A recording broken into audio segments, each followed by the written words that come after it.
Welcome back in the learning classes. आज हम बात करेंगे फुटप्रिंट्स विदाउट फीट के चैप्टर 6 की, जिसका नाम है the making of a scientist by ये रॉबर्ट डब्ल्यू जो पीटरसन है, इनके द्वारा लिखी गई बात है।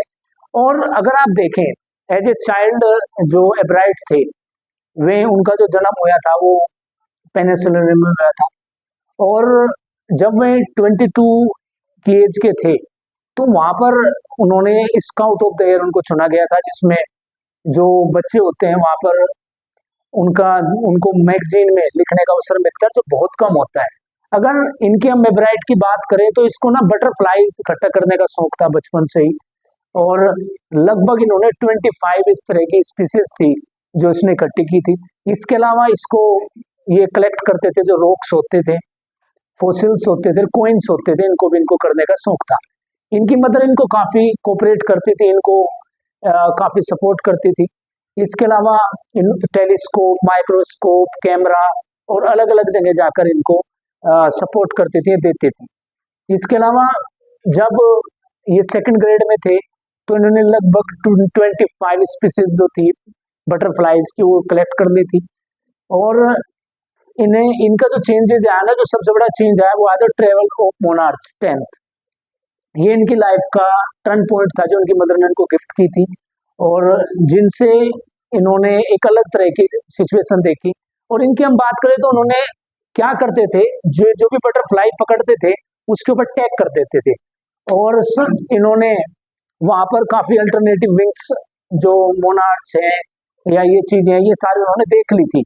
आप इस तरीके से करें तो इसमें अगर आप देखें इनकी जो शुरुआत है, जो इंटरेस्ट था इनका टैगिंग करना था बटरफ्लाई, लेकिन देखा कि काफी टीडियस, मतलब एक काफी थकाऊ काम था।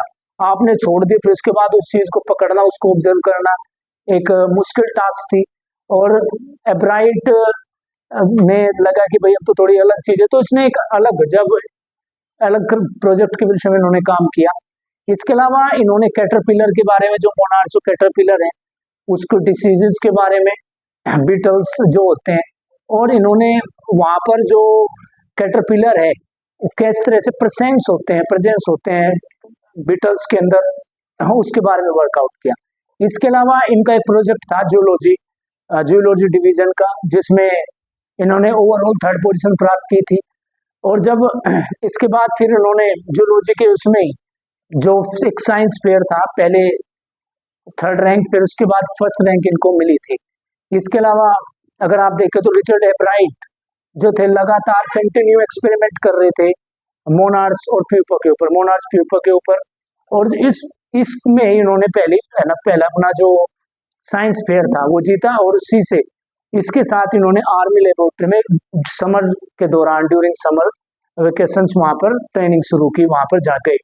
इसके अलावा वे काफी उन्होंने स्टेप्स लिए इस चीज के लिए।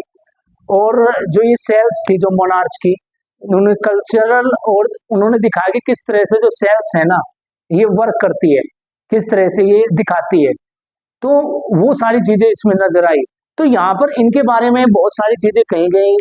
इनके जो टीचर थे विमल, उन्होंने इनको कहा भी था कि जो ब्रेड जो था ना, बचपन से ही उनको ये शौक नहीं था कि वे कोई इनाम के लिए काम करते थे। उनका जो मैन था कि अपना 100% देना, यानी कि he wanted to do best, वो ना बेस्ट देना चाहते थे। वो किसी इनाम के लिए या किसी चीज को जीतने के लिए काम नहीं करते थे, वे अपना बेस्ट देने के लिए काम करते थे। और ये रीजन रहा कि उसने अपने आप को बेस्ट बनाया और ये दिया। आशा करता हूँ ये जरूर चैप्टर आपको समझ में आया होगा। Thanks for watching.